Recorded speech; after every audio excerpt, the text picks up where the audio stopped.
This is part 4 of Something Big Has Been Here. I am sitting here and fishing. I am sitting here and fishing with my trusty rod and reel. Though I'd like to catch a snapper, I would not refuse an eel.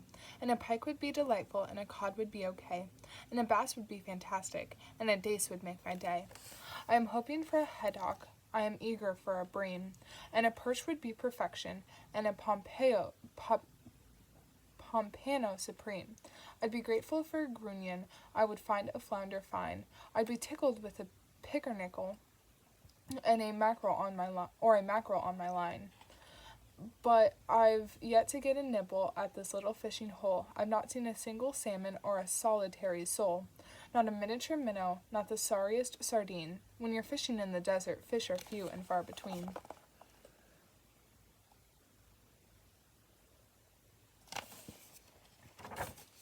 My woolen sweater itches me. My woolen sweater itches me. I scratch until I squeal. Of course I'm free to take it off. Just think how sheep must feel. I'm much too tired to play tonight. I'm much too tired to play tonight. I'm much too tired to talk. I'm much too tired to pet the dog or take him for a walk. I'm much too tired to bounce a ball. I'm much too tired to sing. I'm much too tired to try to think about a single thing. I'm much too tired to laugh tonight. I'm much too tired to smile. I'm much too tired to watch TV or read a little while. I'm much too tired to drink my milk or even nod my head. But I'm not nearly tired enough to have to go to bed.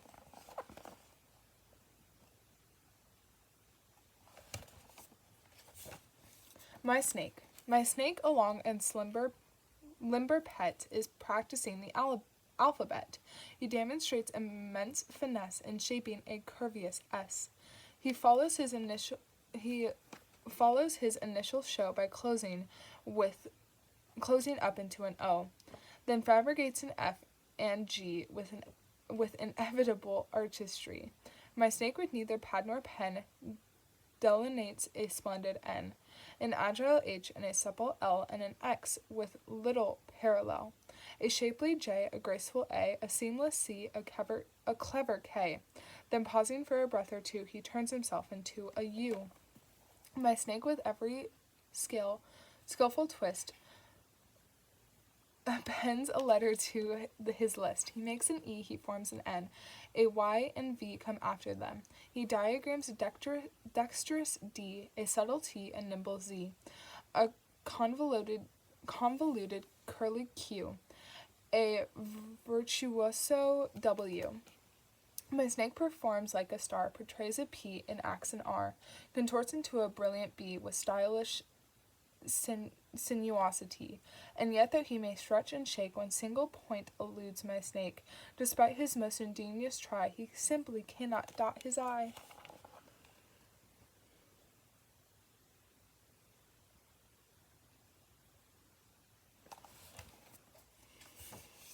My brother is a quarterback. I really catch a pass, and he can run a marathon. I soon run out of gas. He pitches for his baseball team. I pop up on his curve, and he's an ace at tennis. I cannot return his serve.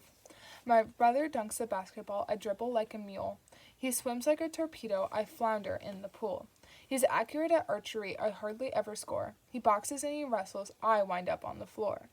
My brother catches lots of fish. I haven't any luck. He's captain of his hockey team. I cannot control the puck. His bowling's inevitable. I bowl like a buffoon. He says someday I'll start to win. I hope someday is soon.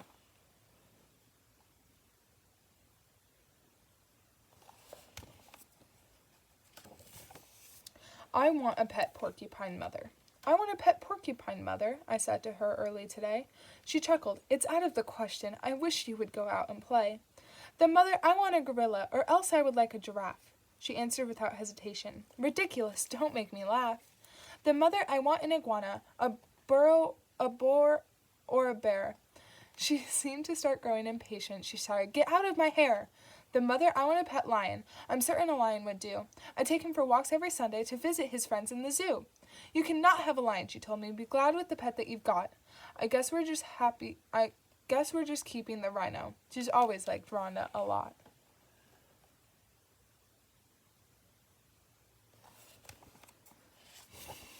Mold, marvelous mold, alluring to look at, enthralling to hold. You are so delightful I can't help but smile when I nuzzle a smidgen of mold for a while. Slime, savory slime, you're luscious and succulent in any old time. There's hardly a thing that is nearly as grand as a dollop of slime in the palm of my hand. Some think your miserable manners of muck. They can't stand to see you. You make them say uck. But I think you're fetching, beguiling, and fine. Mold, you are glorious. Slime, you're divine.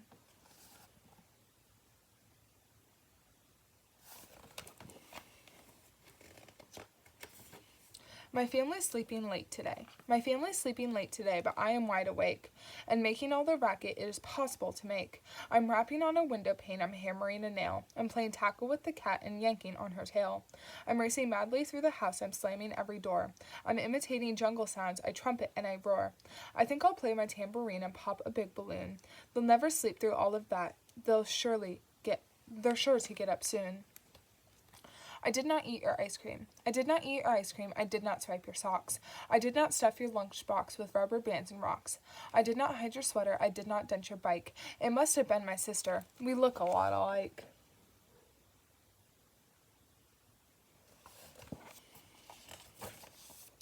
Sir Bottomwide, a stalwart knight, is absolutely blue. He sniveled inconsolably. He snobbed the whole day through. He blubbered as he clanked about, he cried astride his horse. The teardrops flooded from his eyes with unabated force. They fell upon his pillow while he stumbled in his bed. They leaked into his regal ears, they drenched his noble head. Sir Bottomwide had cause to be a most unhappy knight. His cast-iron underwear were half a size too tight. The Moodles have no middles, though they're otherwise complete. Their faces are bass fiddles, which they play upon the street.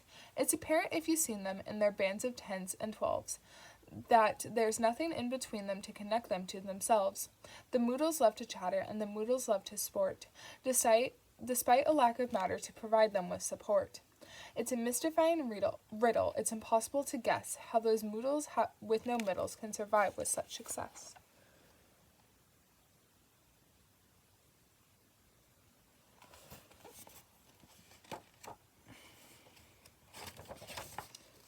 The Barber of Shrubbery Hollow. I'm the barber of Shrubbery Hollow. I need neither clippers nor comb. I never trim anyone's whiskers nor manicure anyone's dome. My services aren't required. No customers come to my shop. Requesting a shave and a haircut, not even a bit off the top. I'm the barber of Shrubbery Hollow, with practically nothing to do. I spend the day sharpening scissors or giving my shoes a shampoo. I might as well go out of business and give up this boring routine. For why even bother being a barber when everyone's bald as a bean? Pickle Puss Pearl. I'm Pickle Puss Pearl, and I'm not very nice. I'm not made of sugar. I'm not made of spice. My attitude's awful. My temper is vile. I have no idea what it feels like to smile.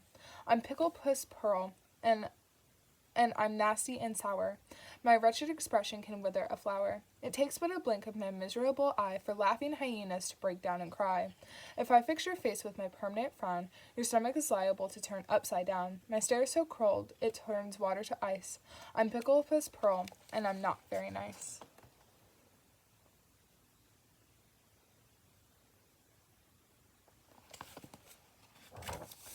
My brother is as generous as anyone could be. For everything he's ever had, he's always shared with me. He has loaned me his binoculars, his new computer games, his wind-up walking dragon that breathes artificial flames. I've been grateful for his robots, for his giant teddy bear, but not for certain other things I'd hoped he'd never share. Though I'm glad he shared his rockets and his massive jumping rocks, I wish my brother hadn't shared his case of chicken pox.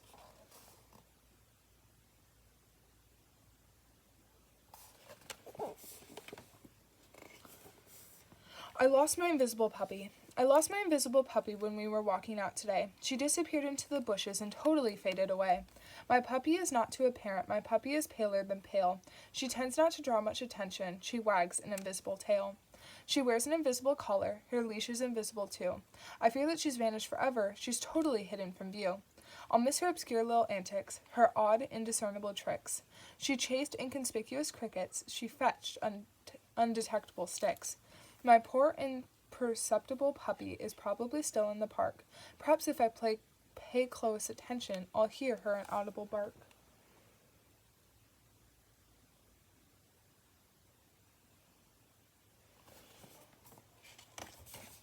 The smoking yokotas.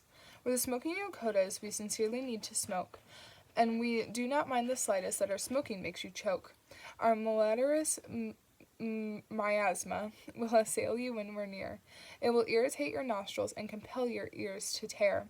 Where the smoking yokotas were not nice to have around. You can often hear us coughing. It's a coarse and raucous sound. All our teeth are brown and yellow, and our breath is always stale. We're especially offensive at the moment we exhale.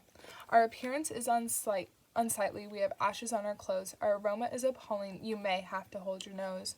Don't waste your time complaining. We contaminate the air. We're the smoking yokotas, and we simply do not care.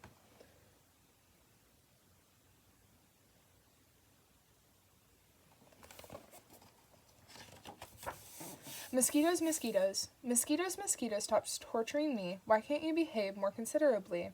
You've bitten me practically down to the bone. Mosquitoes, mosquitoes, please leave me alone. Mosquitoes, mosquitoes, you're hard to ignore. I itch and I scratch. I can't stand any more. You've bitten my bottom. You've bitten my top. Mosquitoes, mosquitoes, I'm begging you, stop. Mosquitoes, mosquitoes, I honestly feel it's time that you went somewhere else for a meal. You've bitten me places I can't even see. Mosquitoes, mosquitoes, stop torturing me.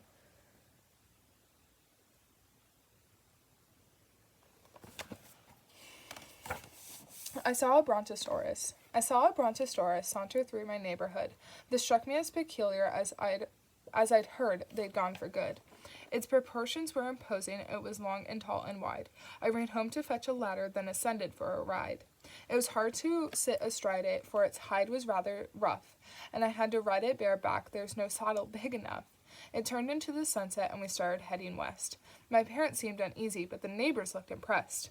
We squeezed between the buildings as we thundered out of town. The beast became rambunctious, and it bounded up and down. It ignored my agitation and my frequent shouts of woe. I almost bounced to pieces as we crossed a wide plateau. That brontosaurus tossed me in the middle of a plain, and I landed in a wheat field where I fell against the grain. Though I treasure my adventure, I won't do it anymore, for that bucking brontosaurus made my bottom brontosaur.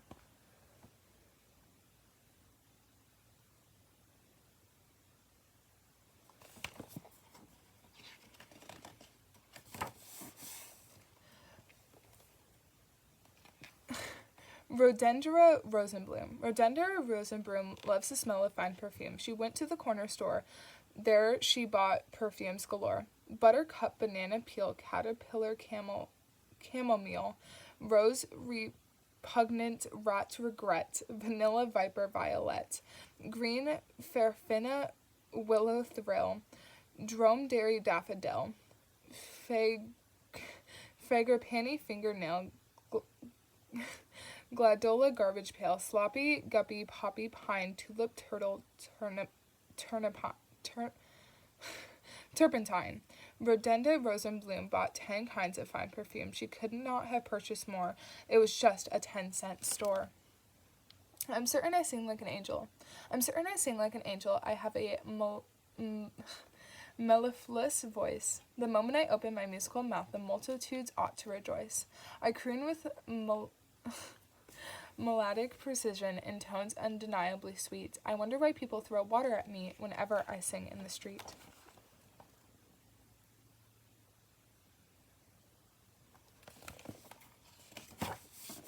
Why do I water my flowers? Why do I turn on the hose to bathe my beloved begonias and spray every beautiful rose?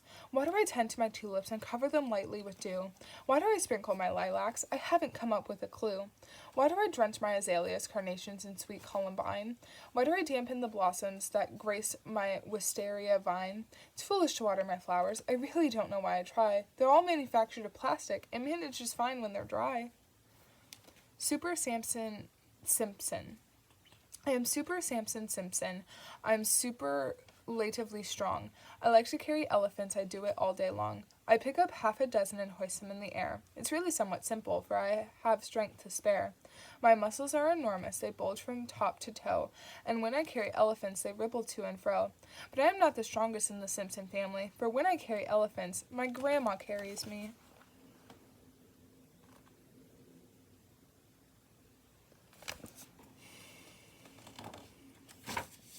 As soon as Penny goes to bed. As soon as Penny goes to bed, she screeches and she cries. She tosses on her pillow and she cannot shut her eyes. She whimpers and she snivels and she blubbers and she wails. Poor Penny should not try to sleep upon a bed of nails. The Wumpaloons which never were.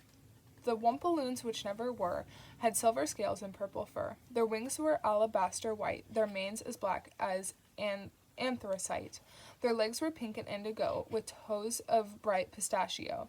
Their noses were a bottle green, their antlers tan and tangerine. The Wumpaloons had crimson lips, their tails were teal with flaxen lips. Their lilac eyes were flecked with dots, as gold as summer apricots. Their necks were lemon striped with blue, their ears were of a ruby hue. How nice to think they might occur, the Wumpaloons which never were.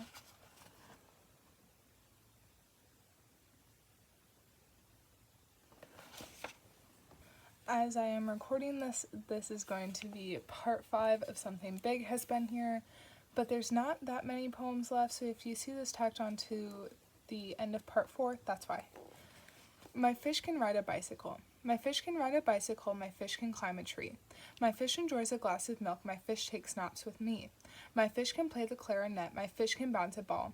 My fish is not like other fish, my fish can't swim at all. My sister ate an orange. My sister ate an orange, I'm astonished that she did. She swallowed it completely, she's a disconcerting kid. My sister ate an orange, for she chewed it for a while, then digested it entirely with a silly sort of smile. My sister ate an orange, it's a novel thing to do. Then she also ate a yellow and a purple and a blue.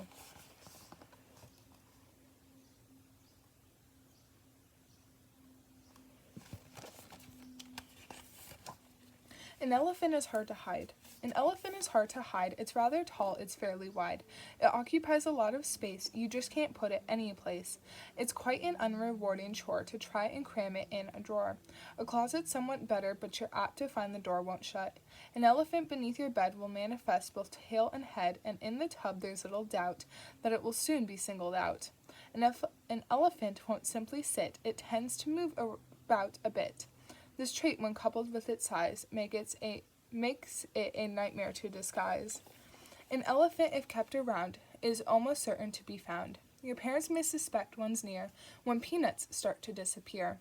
An elephant is hard to hide. I know it's so because I've tried. My family should detect mine soon. I brought it home this afternoon.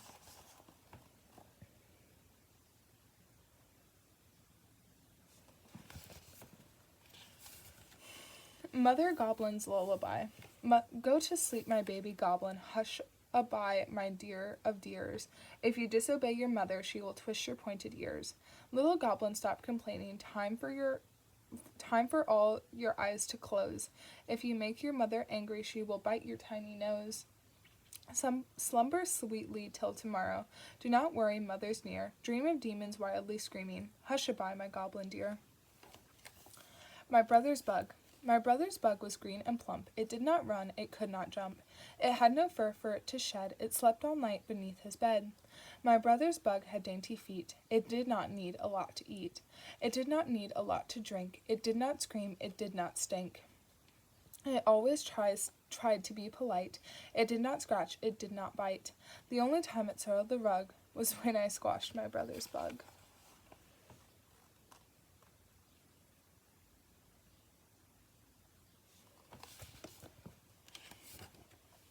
We're fearless flying hot dogs. We're fearless flying hot dogs, the famous unflappable 5. We've mustered in formation to climb, to dip, to dive. We spread our wings with relish, then reach for altitude. We're aerobatic wieners, the fastest flying food. We're fearless flying hot dogs, we race with flair and style, then catch up with each other and soar in single file. You never saw such daring, such power and control, as when we swoop and spiral, then slide into a roll. The throngs applaud our antics, they cheer us long and loud. There's never a chilly reception, there's never a sour crowd. And if we may speak frankly, we are a thrilling sight. We're fearless flying hot dogs, the delicate essence of flight.